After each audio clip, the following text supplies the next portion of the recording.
ale sú naši letrovoplováky prežijú.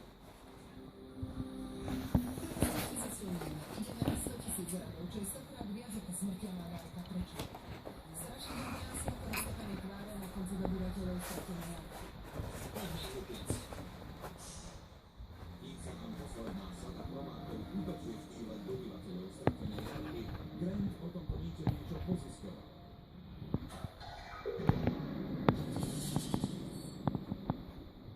Viete, čo som zistil o radiácii?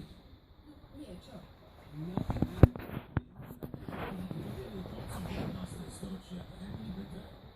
Nedávno však vedci zistili, že ľudia sú citlivejší na žiarenie, inak by boli jemnejším kanálom.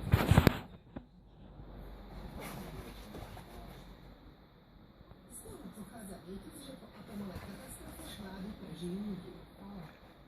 Presne tak. Existuje teória, že čím jednoduchšia je stavba organizmu, tým menej je citlivá na radiáciu. Toľko teórií. No test zo 100 000 radmi plováky nepoteší. Preboha. Odhadujem, že ich prežilo tak 10%.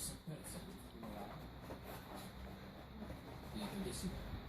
Takmer všetky šváby z tretieho testu umreli. Keď sa však pozrieme na ostatné plováky, vidíme, že test ešte neskončil. Máme tu všetky plováky, ktoré sme vystavili rôznym úrovniam radiácie. Táto štvrtá skupina je kontrolná vzorka. Tie neboli vystavené žiareniu a použijeme ich na porovnanie s zväzom, ktorý bol požarovaný. A tieto výsledky vzájomne porovnáme.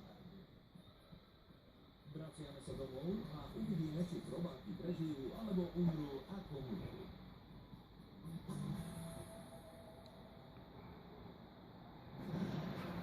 Je tu desivá predstava, že prežijú šváby požiarenia z atomovej bomby a studeného územia.